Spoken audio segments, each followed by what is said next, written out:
All right, y'all see the vibe, man. I got my lemon shirt on, man, today, man, once again, man. And this is what y'all been waiting for, man, to tear down on the big KX, the 1987 Kx500, y'all. That's what we're gonna be doing today, man. We're gonna be doing a tear down on that rare Kx500. And as y'all can see, man, he got his plastics. He got these the plastic that he gave me with the bike, y'all. Yeah, these the plastics he gave me with the bike. And as y'all can see, he is he actually missing a side fender. Yeah, he only got the right side fender, so he missing, a side fender. Oh, he missing a side fender, and he is missing the, he missing a couple fenders then.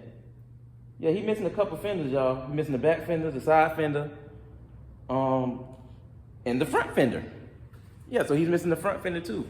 So, yeah, y'all, but yeah, the plastic that he do have, they definitely have a couple cracks and stuff like that. They're not the best plastic, so I don't know, y'all. We could find some plastics for this 1987 Kx500. That'd be great. You know what I'm saying? We could find some good plastics for him. And yeah. But other than that, man, as y'all know, if y'all been watching my, my vlogs or whatever, when he dropped off this bike, the kickstart is locked on this Kx500. The kickstart is locked, so we all know what that means, man. That means the motor is definitely locked on this bike, y'all. So we're gonna have to do, I'm gonna have to do what I do best, man. Do a quick tear-down inspection on it, y'all. But yeah, quick story behind it though. He was pretty much saying that with this bike, the reason how it got locked up is somebody actually stole this bike from him, y'all. They stole this bike from him, and he ended up recovering the bike, getting the bike back. And what he was saying, I think he said the bike Ben had a leak at the bottom. This bike always had a leak at the bottom of the casing because they tried to JB weld the casing on it or whatever. And he said when they stole the bike, they didn't know that it had a leak under the casing, and so they were pretty much riding the bike with no oil, y'all, in it. So when he got his bike back, when he recovered his bike back from being stolen, the bike was already locked up. So they locked the bike up, after they stole it, y'all. But yeah, man, other than that, y'all, we're gonna get started, man. We're gonna go ahead and take the seat off the gas tank, and we're gonna go ahead and start pulling this top end off, man. But other than that, y'all already know the vibes, man. We're gonna go from there. All right, y'all, as y'all can see, I put the gas tank off real quick, the seat. And y'all can just see how big this cylinder head is, bro. That's how you know this is a 500 for real, man. Just look how big that cylinder head is, y'all. But yeah, what I'm gonna do next, y'all, I'm just gonna pull the cylinder head off real quick, pull the top end off, go ahead and take the reeds and stuff off, carburetor, and we gonna make sure all that's good, the reeds and everything, and then we gonna finally see what's inside of that cylinder, y'all, on this big Kx500, y'all. But y'all already know the vibes, man. We gonna definitely go from there. So I did a quick tear down, the V-Touch special quick tear down. And what I found, y'all, on the inside was that his piston is actually still pretty good, y'all. I'm not gonna lie. His piston is still pretty good. The piston rings and stuff still move free. You know what I'm saying? But with the motor, engine-wise, it's definitely locked up. And one of the reasons I found why it could be locked up is because his kickstart spring got stuck between his kickstart gear and the idler gear. If y'all can see it up in there, the kickstart spring got wedged between them gears, and that's causing the motor to feel like it's locked up. So what I'm gonna do real quick, y'all, I'm gonna pull this kickstart spring out and try to free it, get it from between them gears, and we're gonna see what the motor spin over freely, and we're gonna see what happened. But other than that, y'all already know the vibes, man. I'm gonna see if I can get that spring out real quick, then we're gonna go from there.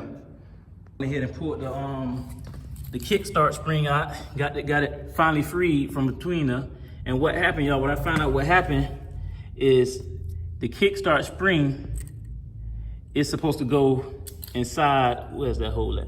Inside of this hole right here. If y'all can see up in there.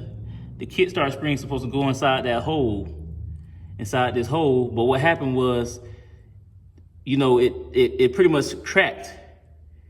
It cracked, that casing cracked, and the spring, that's how the spring came out and got stuck between that gear, because it's like a hole. The hole actually looked like this hole. It's supposed to be a hole just like this right here, but it cracked. And that's how the kickstart spring ended up inside of that gear right there, y'all. Yeah, that's how it ended up inside the gears and made the engine feel like it was locked up. But as you can see now, the motor spin over nice and freely now, y'all. The engine spin nice and freely. Nice and freely. And the crank is still good. His crank is still perfect. Yeah, his crank still nice and perfect, y'all. That's crazy. And his cylinder head, his cylinder head is still good. Cylinder head still good, and the cylinder is still good. Yeah, the cylinder's still good, y'all. So the bike, you know, really didn't blow up or nothing like that, and didn't lock up. So at the end of the day, what he would definitely need is some new engine cases. Even at the bottom of the cases though, y'all. At the bottom of the casing, it looked like they tried to JB weld the casing because it was cracked or something like that. So he definitely gonna need some new casings, you know, some engine casings, and new complete gasket kit. You know, if he wants to, we can throw a new piston on there, you know, see if we can get some plastics. But yeah, y'all already know the vibes, man. All right, y'all, so what I did, I just went ahead and leaned the bike over real quick so I can show y'all how it's looking on the bottom of it. And as y'all can see, it's definitely like they put JB weld, see what I'm saying? Look, it's just like JB weld right there. So he been told me that his casing was cracked though, y'all. He told me his casings were cracked. They put JB weld at the whole bottom of the motor though, bro. Yeah, they covered the whole bottom end with JB weld. Look right here. JB weld on the whole bottom end. So yeah, he definitely gonna need some engine casings, y'all. I'm not gonna lie, he definitely gonna need engine casings, but his cranking stuff still good. So he gonna need engine casings though, y'all, most definitely.